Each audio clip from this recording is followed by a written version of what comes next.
warahmatullahi wabarakatuh. Alhamdulillah. Alhamdulillahi nasta'inuhu wa nastaghfiruhu wa na'udzu billahi min syururi anfusina wa min sayyiati a'malina. May yahdihillahu fala mudhillalah wa may yudlil fala hadiyalah. Asyhadu an la ilaha illallah wahdahu la syarikalah wa asyhadu anna Muhammadan abduhu wa rasuluh.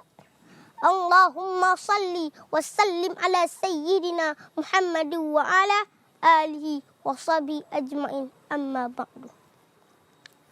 Pada kesempatan kali ini saya akan menyampaikan pidato tentang akhlakul karimah dalam menyongsong era digital. Hadirin kaum muslimin rahimakumullah. Nabi Muhammad sallallahu alaihi wasallam memiliki akhlakul karimah yang terpuji, yang selayaknya kita jadikan panutan dalam kehidupan kita. Dan kita sangat beruntung memiliki panutan yang sejati, yang memiliki perfect personality. Salah satu keutamaan jika kita memiliki akhlak yang baik, dekat dengan Nabi Muhammad sallallahu alaihi wasallam. Sebagaimana hadisnya, inna min ahibbikum ilayya wa aqrabikum minni majlisa yaumal qiyamah aksanukum akhlaqan. Sesungguhnya di antara orang-orang yang paling aku cintai dan yang paling dekat tempat duduknya pada hari kiamat denganku, yaitu orang-orang yang paling baik akhlaknya. Dekat dengan Nabi Muhammad sallallahu alaihi wasallam adalah salah satu nikmat yang luar biasa. Sebab kalau kita dekat dengan Nabi Muhammad sallallahu alaihi wasallam, kita akan jauhkan dari neraka.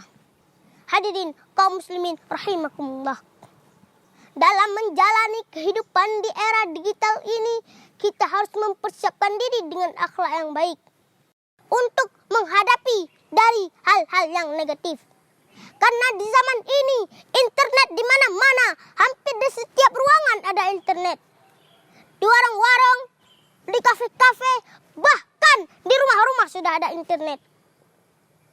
Pemuda-pemuda sekarang sibuk dengan chip, Free Fire, Mobile Legend, PUBG, yang jelas-jelas sudah diharamkan oleh ulama kita.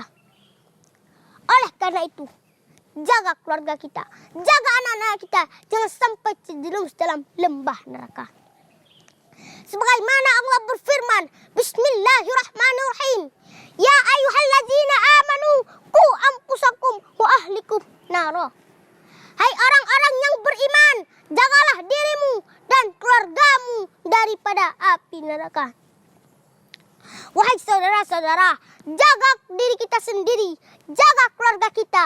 Antar anak-anak kita ke pesantren, antar anak-anak kita ke sekolah yang memiliki ilmu agama, hadiri di majelis taklim, dan perbanyakkanlah zikir setiap hari. Semoga kita semua menjadi orang-orang yang baik akhlaknya dan berkah dalam kehidupannya.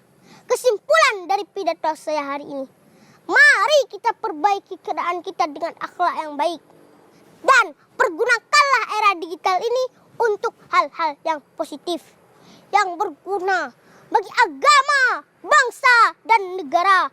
Amin, amin, ya rabbal alamin. Sampai di sini saja. Mohon maaf atas segala kekurangan. Kalau ada piring yang pecah, jangan disimpan di dalam peti. Kalau ada kata-kata yang salah, jangan disimpan di dalam hati. Hasbunallah wa ni'mal wakil, ni'mal maula wa ni'man nasir. Wabillahi taufiq wal hidayah. Wassalamualaikum warahmatullahi wabarakatuh.